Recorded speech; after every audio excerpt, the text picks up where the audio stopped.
Welcome, everyone, to the L7C podcast, My Hero Academia edition. Today, we are continuing the Class 1A, Class 1B mixed match tag team fights that we had our first one last month. So today we have Mr. What is his correct? Sweet Hero Sugar Man and Mina, aka Pinky, versus becoming a mainstay now, She Mage, aka Mushroom Girl, and Mr. Can't Stop Twinkling.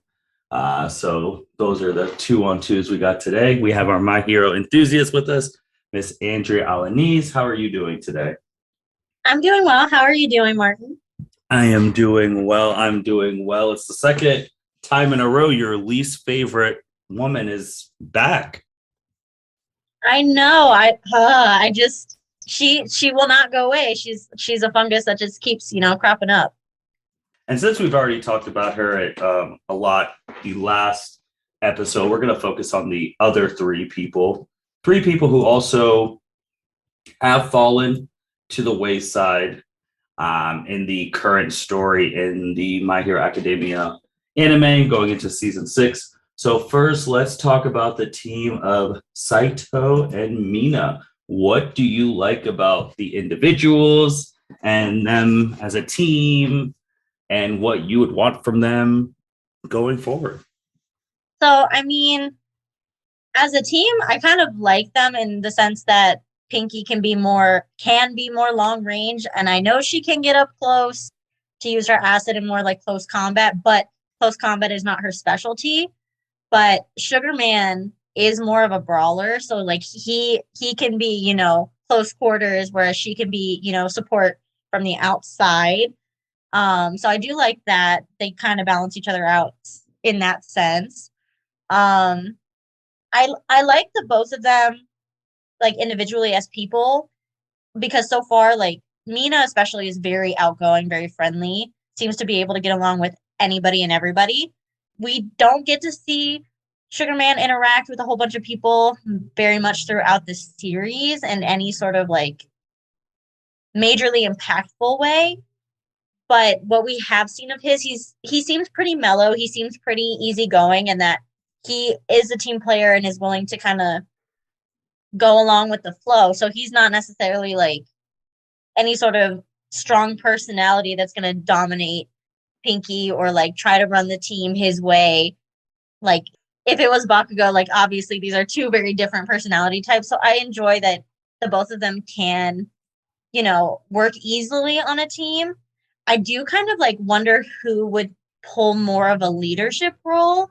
My gut says Pinky, only because she's like so energetic, but I don't quite remember how their, like school scores stack up. I think Sugar Man had better scores and is better at school than Mina is, but when it comes to combat, I don't think I've seen enough to say one of them is more suited to strategize than the other.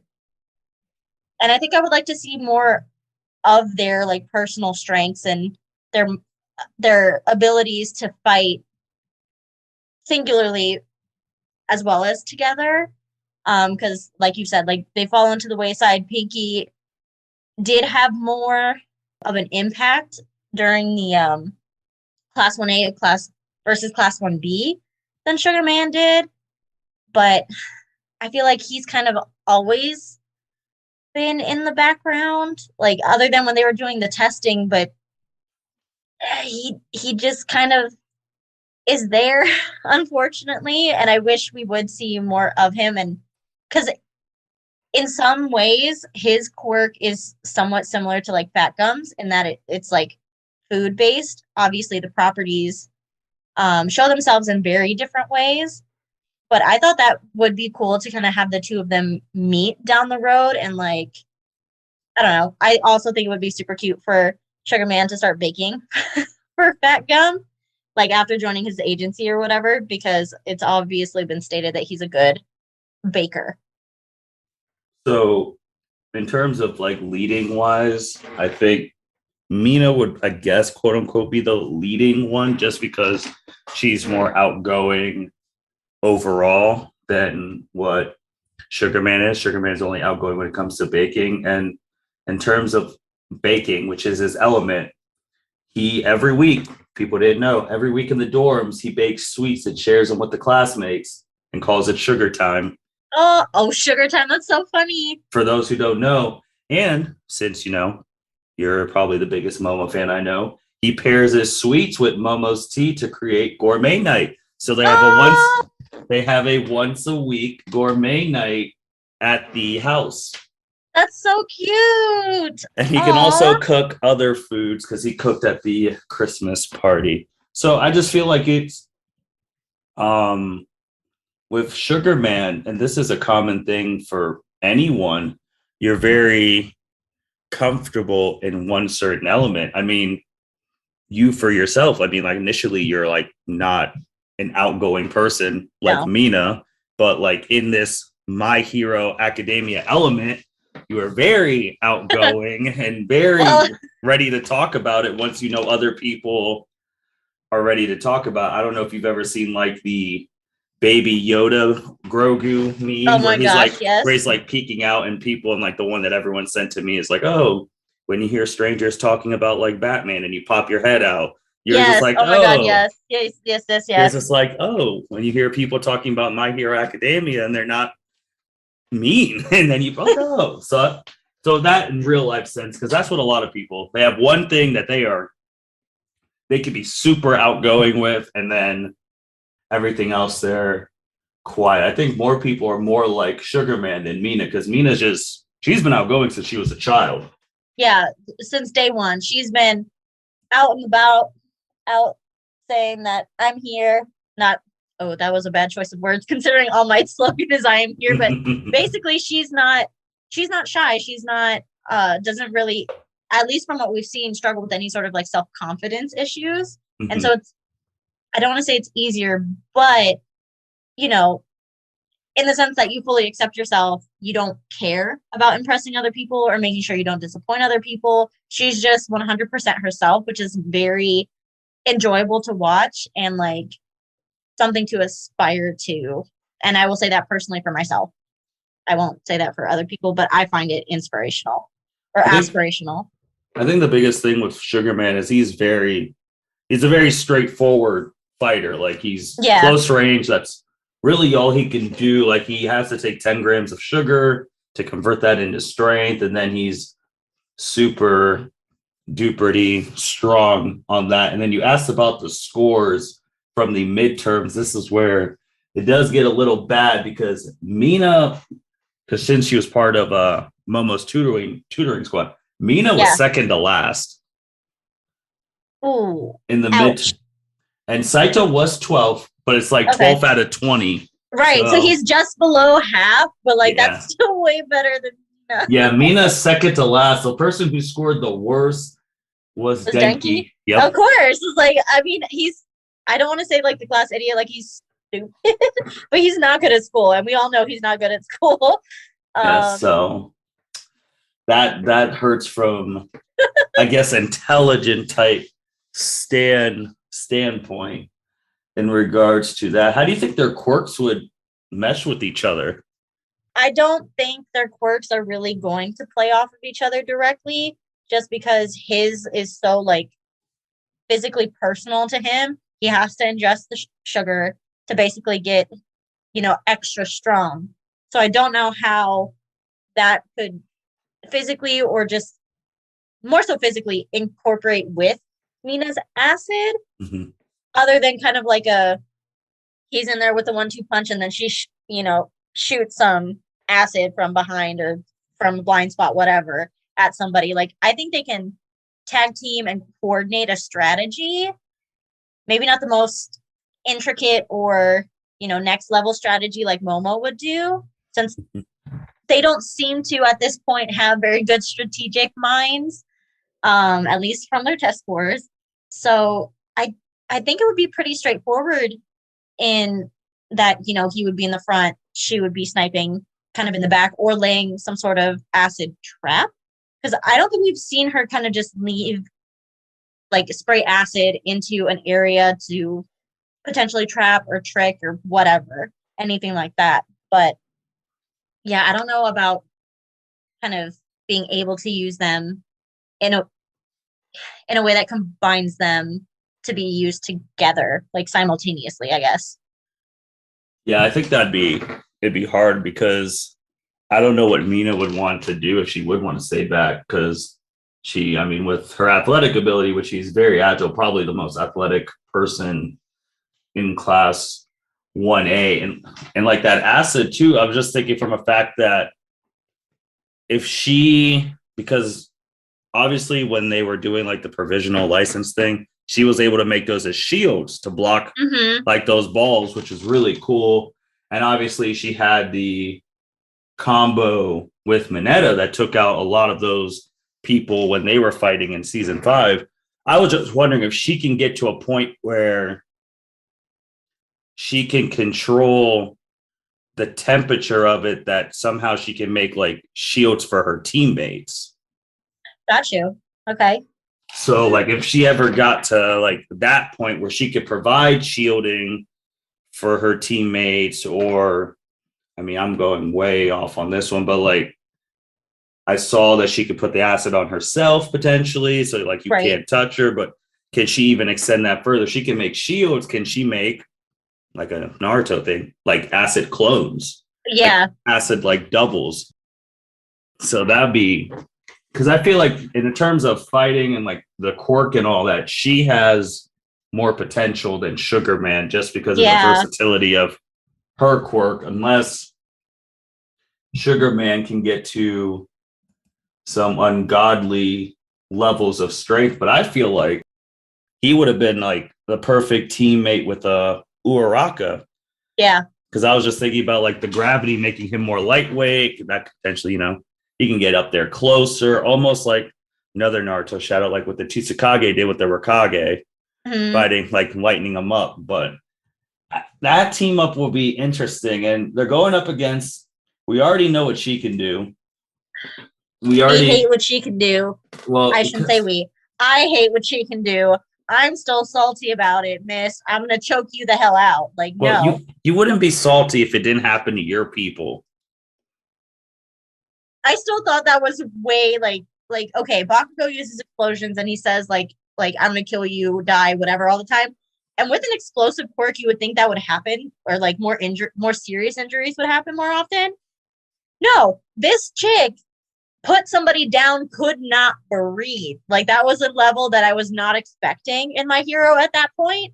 So like, even if she would have been in class 1A and did it to somebody in class 1B, that's gotcha. That's like, oh no, like that was too far. Like I understand that, I'm forgetting his name, Tsukuyomi, was like chill about it. He's like, yeah, you're supposed to go all out, whatever. And I'm like, no, we're not going for the throat here. Like literally, no. This is training. If y'all were going for the throat like that, Bakugo would have accidentally killed several people by now. Like I also think on purpose, but it's fine. Well, he always says the kill thing, because I was going to do her credit and Bakugo's credit, because Bakugo says that thing, but he has complete control of his quirk, so he's never going to kill someone. Just like this girl, she showed complete control of her quirk. If she wanted to kill all of them, she could have done it, which is the scary part. Like, just imagine if she became a villain.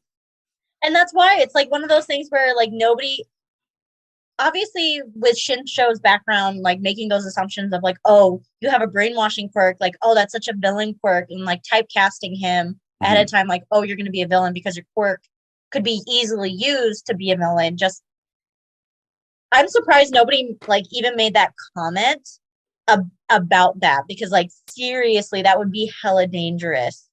Like it is hella dangerous already, but knowing that she's fighting for the good guys puts you slightly at ease. But at this point, we don't know if the good guys are all actual good guys, because, back to the Meta Liberation Army, we see a superhero.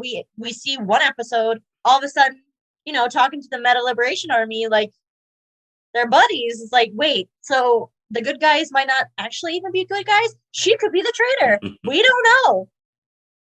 It's crazy. We don't know. So. Because her abilities, like when she showed in that fight, I was just like, wow. And she really has no like she's a long range person. She has no physical, like really physical hand to hand close range that we saw. No. I would just, I mean, whoever makes this hand to hand academy, I mean, the one person you love, Momo, and the other person you hate, both of them could go in there and they both need it. They both need to know how to throw hands and like defend themselves. Momo needs more training with her weapons. Like, I'm sorry, I'm getting, now that I think about it, I get 10-10 vibes from Momo being like a weapons specialist because she always brings out that staff. But we haven't really seen her use it very effectively. So it's just like, do you know how to use this weapon? You keep making this weapon, but we haven't seen you actually use it to its full capacity. And I really hope they don't 10-10 her in the sense that, you know, she in the future gets her butt beat and then never really shows that she's able to hold her own in hand-to-hand combat. Well, I don't think they could. Well, they could cast her in that role, but since she already has a quote unquote rival, she's trying to catch up to. Yeah, like because that's another thing too. 10-10, her last real one-on-one fight, she got destroyed by Tamari, and then she never had like a one-on-one fight again. They never had a rematch. Nope. Depending on where this story goes, if it goes the whole Midoriya Omega centric and no one else truly matters, then yeah, Ken knows it. That's going to be the last time Momo gets a one-on-one fight. If they go have another rematch, I feel like the writers would have it Momo's way, so they could be technically like 1-1. Yeah. Against each other, unless they just have Momo keep losing, which that would be rude. That would be really, really rude. But I mean, writers can do whatever they want. They don't care about our feelings. No, they don't. They care about the feelings in regards to the sales and how their story is going to be perceived. Well, I guess not the writers, the companies behind the writers. Yeah, care about the sales, but Momo equals sales for the cosplayers for multiple reasons. Yeah, cosplayers and the waifus and all that. So I mean, she will be around. Just don't know how prominent. But yeah, this is a long range team because Can't Stop Twinkling. You want to talk about someone who hasn't had really a relevant thing since season 3. I mean, you got 2 long range fighters, and what do you think about him? Aoyama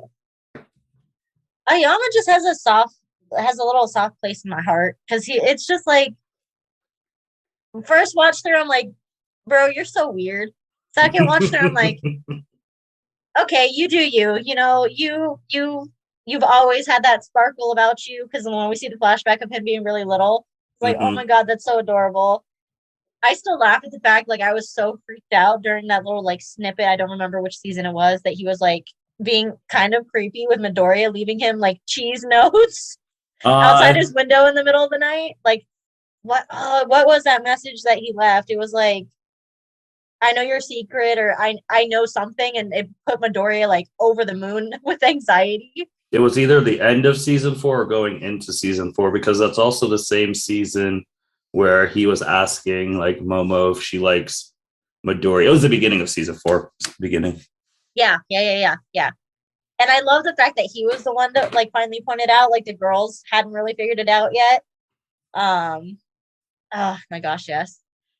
Oh, he's that guy. In that sense, I feel like he's also a little bit of a shit stirrer, because like that's something you like you notice from a distance, and you like kind of sit and watch what happens. The fact that he like brings it up to her during their exam, like, bad timing, bro. Not good, because didn't they no, they almost failed because Uraraka got so embarrassed she let go of the handlebars when they were fighting 13.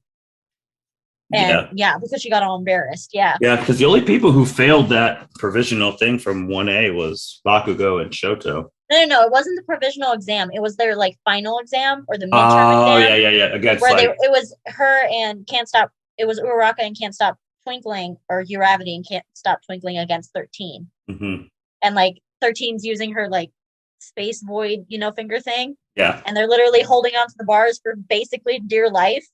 And he's like, "You like Midoriya, don't you?" And she's like, "Huh?" Face goes red. Let's go the handlebars or the bar. And so then, they failed. Yeah. They had to do extra. It was kind of threatened that they wouldn't be able to go on the summer camp or whatever. Mm-hmm. It was before the attack during the summer training stuff with the what were they called? It was it the Pussycats or Pussy Dolls? Oh, the Pussycat Doll reincarnation. Yeah. So what do you think of? I mean, he's not close range at all. So he's naval lasering long distance all the way. Yeah. So what do you? How do you think him and Mushroom Girl are going to coexist? I think he's gonna let her take the lead. I think he's gonna kind of be like back up to like help keep Sugar Man and Mina away from her. So that way she can, spread her spores, get the fungus all out. We know her trump card. Essentially, if they're in that training space with all of that industrial kind of like, I don't call it waste, the industrial landscape, they're hiding to start with. They're kind of setting up a base operations that favors her quirk. And then for him, because the other two aren't necessarily like built for stealth, they would be stealthy, but once they're spotted, he would basically be shooting his naval laser at them to keep them away from her or at bay as much as he can. Obviously, he can't do anything to protect her from Mina's acid other than maybe take one shot to his armor for her.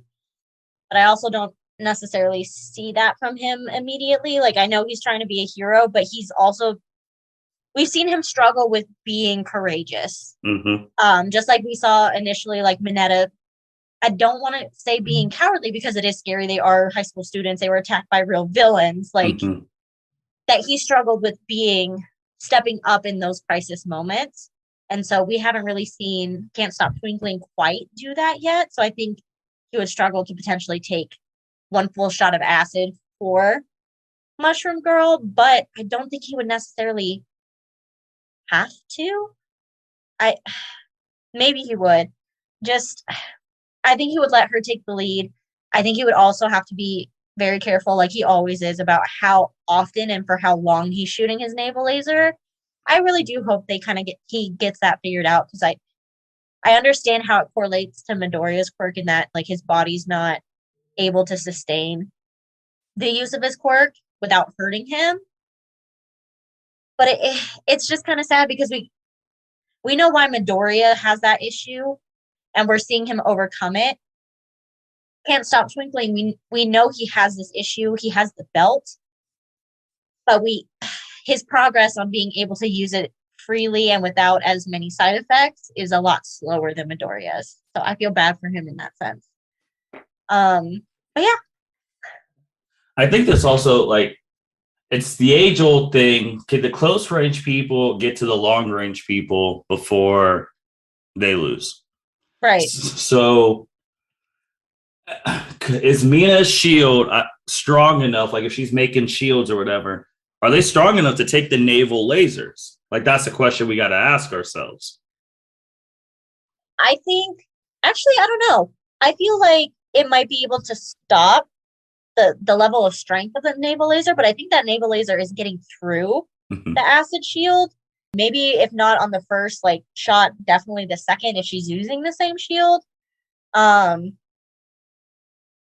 no, I think it would pierce. It would probably just be weaker by the time it gets through because I mean her acid is viscous, so it's thick. But I have a hard time imagining Sugar Man getting close enough to the both of them after Mushroom Girl's able to set up her, choke out spores. Like, I just don't see how during the phase of like, find the other team, because the best strategy for Can't Stop Twinkling and Mushroom Girl is to stay put for her to set that up. Oh yeah, they're not coming in close. No. Right. So for her to set that up, so I'm automatically assuming that's already set up. They get close enough to them, they spot them, whatever, they start fighting. She's just going to activate those spores, and there's nothing they can do about it. Like what? Yeah, they don't have Momo to make disinfectant. They didn't have disinfectant going in. They don't have gas masks going in or whatever particle blocking apparatus is in front of their nose and mouth. So like I I don't see it happening that they're able to get close to do any damage or, apprehend them. Yeah, I think it all relies on Mina. Like, if for them to even have a chance, like her ass is just gonna have to really evolve to an Omega level, doing shields, even like the mushrooms on the ground, like her shooting her acid out like Shoto does the ice. If she can get to that level, which would be crazy, because Right. then you're burning all of those mushrooms, but then again, like the stuff in the air, getting your throat, like, but she's not at that level yet. If she gets to that level, then Mina is going to be a very dangerous person in the My Hero Academia world. But Yeah. I just feel like this combination of team, if Mina doesn't like truly evolve or get the main character boost in this fight, they can't win because they can't. And it's no offense to Sugar Man, it's just he has to get close, and he can't get He close in does. this. Right. Although I will amend my statement because while you were talking, I had an idea because like you mentioned with the shield that she's also able to cover herself in armor to be like, you can't touch me. Mm-hmm. What if she made acid masks for the both of them? Because That, if it covered their nose and mouth, they can't get any of those spores into their throat to potentially like have trouble breathing. But do they know this about that ahead of time going into this fight? And I thought we were assuming they were for the last fight. mm-hmm. Okay, so I would assume one of them would have thought of this idea if she's able to do that. I think she can definitely for herself because we've seen her cover herself. But I don't know if she'd be able to control it to not burn a teammate because like using a shield for somebody else is one thing. Having that acid be like on his body, I don't think he would be able to do she would be able to do that for him. So Yeah, that's the in that problem too. equation, she would still be able to fight and she could get in close and like burn all the fungus that's on the ground or fungi, excuse me, fungi on the ground. She's got, her protection from those chokeout spores. Mm-hmm. The I mean, can't stop Twinkling and Mushroom Girl don't have any sort of defense if she does attack them with acid correctly. So I think it would depend on if she can do that mask or not. If that mask would be effective. Yeah, but the also thing with canon wise is depending if she would think of that, because we already said Right. she's That not she's the not all best that bright. thinker. Yeah. I was I was kind of banking that Sugar Man would come up with that because like if they're aware, they are both blatantly aware of the fact that Mushroom Girl has an attack that invades their respiratory system. So thinking of a way to protect themselves, I figured the two of them would have to try to think about it. And my money would be on Sugar Man, unfortunately, to potentially think of, hey, you can, cover yourself and you don't get burned with your acid. Why don't you do that? And he could do like a surprise attack from long range throwing shit to get them out of their base. That's true. Maybe. Yeah, but I guess also the problem with him too is just like he's never been shown to be that Right. person in the series. So like, hey, randomly, let's come up with a plan, and then you're just looking around like, oh, Sugar Man has a plan. Let's Yeah, follow like it. good on you, dude. Yeah. Yeah. Yeah, he's We haven't never. seen it, so we don't know. But I think, yeah, it would hinge on their combined, either one of them ability to come up with that plan and her being able to execute, at least for herself, a sort of like acid math. Yeah, Otherwise, it's completely, Mushroom Girl and Can't Stop Twinkling's fight. yeah, it's wild because then if we're talking about her evolving, if Mushroom Girls evolves, and like anytime you get near her, you instantly get poisoned. Like if she evolves to that point too, where if Acid Girl, if Pinky's coming in with like a acid avatar or like in front of like a Susanoo, but then she has like all the stuff around her that like, oh, you just touch her on contact and you instantly get poisoned. Then you're in a whole bit of noise. Right. So we're all banking on like their evolution, but currently right now it's just It's a big question mark, but also we kind of know that we'd have to lean towards Mushroom Girl just because of what we've seen from her. mm-hmm. I still don't like her. Like, frustrating. She frustrates me. Yeah. I mean, but she also has the medicine. She has the cure to her stuff too, because she did put down Tokoyami, who's one of the top 5 strongest people in that on class 1A. Well, she would be evil if she used a move like that and didn't have the antidote. Like, I'm sorry, because like at that point it's more likely that somebody will die. Or she just wanted to win so badly. And that she lost control of her quirk. I mean, Midoriya's lost control, Aries lost control. People lose control. See, but from what I've understood is that most people that have grown up with their quirk and like had effective training with their quirk don't normally like lose control. Midoriya, obviously we know he just got his quirk. His body's not, able to handle his quirk so much right now. He's also manifesting new quirks. Eri is still like a very small child. She's got emotional, physical, and mental abuse built up, trauma tied to her quirk. So like she hasn't had the opportunity, and the idea is moving forward, once she's had training, she really shouldn't be losing control of her quirk. So not to say it's not possible for everyone else to lose control of their quirks, but I haven't really seen it outside of those 2 characters, and both of them are extremely special cases. Unless you get some backstory like, oh, this and this happened, but who knows on that. But it looks like Mushroom Girl and Can't Stop Twinkling take the win on this one. We'd love to see if all 4 of these people evolve, or all 4 of these people get more screen time. For sure, more screen time, yes. But we'll see on that. In other My Hero Academia news, the 2 OVAs that are coming, we're getting 2 summer OVAs. They're going to be in theaters in Japan through the 16th and 19th. My Hero Academia is also holding a My Hero Academia Ultra event on the 24th, July 24th in Japan, which is including the premiere of the first episode of My Hero Academia Season 6 ahead of its planned fall 2022 broadcast. And the first OVA is the old Japanese anime pastime, the sports episode. Looks like you're going to have the Hero League baseball, which didn't know there is a Hero League. And Andrea, I don't know if you've seen the picture of the baseball people who are on the baseball cover, but I know I've seen it. I don't remember every single person who's on there, but I'm super excited that Fat Gum's on there. He's Love right. That. He's right in the middle. And the biggest thing on this cover, besides like the baseball in the middle being like All Might space, there are no main characters on it.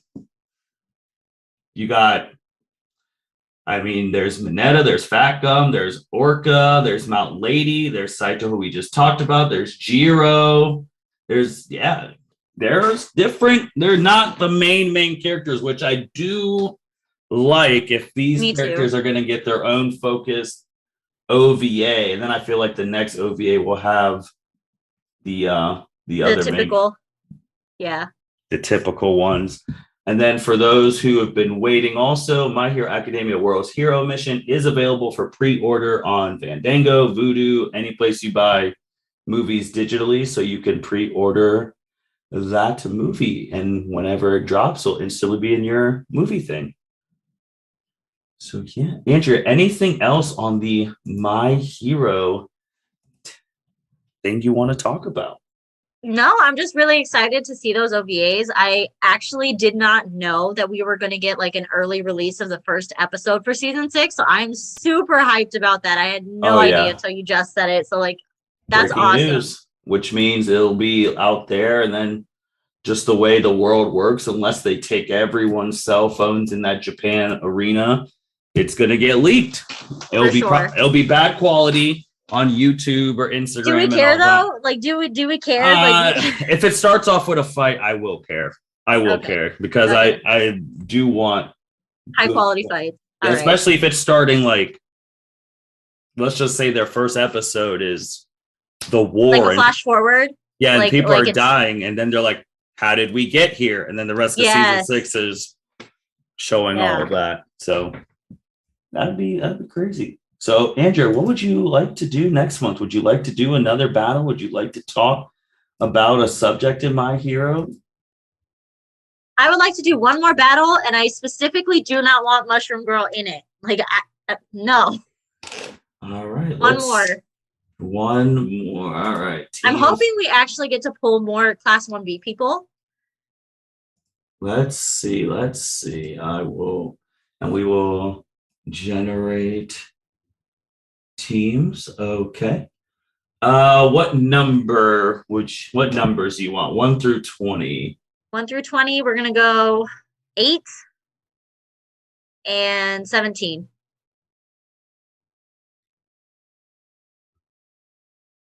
Oh, all right. So we said number 8. I will drop those names in the box for you in the chat. So this is team 8. They are different people. I don't think they've been. Yeah. I don't know the second one, but the first one's Vine Girl. Yep. So let's see who. First one is Vine Girl. Let me pull up the second one really, really quickly. Who's Shoda? Is that the guy that wears the like? Yep, he's the guy who wears the Scouter. Yes! Oh my god, yes! Okay, that's a whole Class 1B team. All right. And Team 17? I swear, please no. Not Mushroom. No, it's not Mushroom Girl, but this is... Oh? This is interesting. This is actually very interesting. I will post their names, and you're going to be like, oh my goodness. And this is Team 17. Oh my god! Oh, that is very interesting. Yes. Kendo and Uraraka teaming up. Oh my god, yes. Oh, they would make. I want them to be friends. I want us to see them develop a friendship in the show because, like, I think they would be great friends. Oh yes. Okay. I think though. Well, previewing. I gotta remember what. He's around. Yeah, what the baby Saiyan, the baby Saiyan's quirk is. He's allowed to. His quirk allows him to strike a target, then remotely make the same point of contact spirit.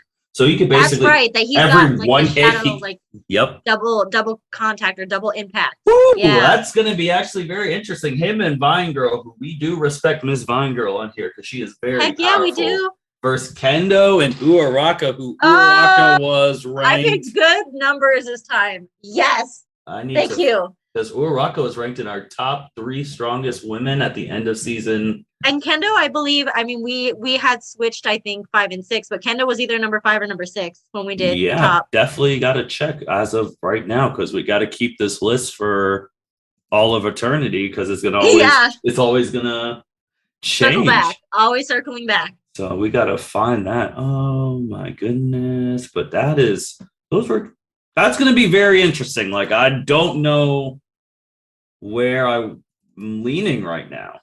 I don't know either. I'm so excited. Also, like, maybe this is presumptuous of me, but I'm super excited that it's 3 girls and 1 boy. That's a good one. So from the list that I had, because I remember having Momo. We had Uraraka and Kendo 3 and 4. I think I had Kendo as 5. I can't pull up my list right now. I just remember you and I had, I think, Momo and Kendo switched. Yeah, because I had Momo at 5, and there was times where she could not have been 5 and lower, but I had Vine around 6. So this is so we got 3 of our top 10 strongest women at the end of season 5 of the Class 1A, Class 1B, and Toga on there. So that's going to be interesting. I'm excited. And by then also, spoilers permitting, we will also have some news and stuff about potentially the OVAs. We'll hear about the OVAs and maybe snippets from season 6. Hopefully. Anything else, Andrea? Nope. I'm excited. I'm excited for the next one. Not that I wasn't excited for this one, but I'm sure the listeners hearing my excitement in this episode versus the end of the last one is way different. So, I think I'm good. I think it just obviously it's because someone on here you don't like, but you also know is very strong. Yeah. And you don't like picking her, even though she got the dub here. But with that being said, thank you everyone for listening to the My Hero Academia podcast. We'll be back next month. We have a very interesting 2-on-2. We might have some news about season 6. We might have some news about the OVAs. Hopefully Crunchyroll gets the OVA so that we can both watch them, the baseball episodes and all of that. With that being said, thank you everyone for listening to the L7C podcast. Take care. Thank you for listening to this episode of the L7C podcast. Be sure to like, rate, review, and subscribe to the channel. Follow us on all social media platforms, and we'll be talking to you guys soon. Take care.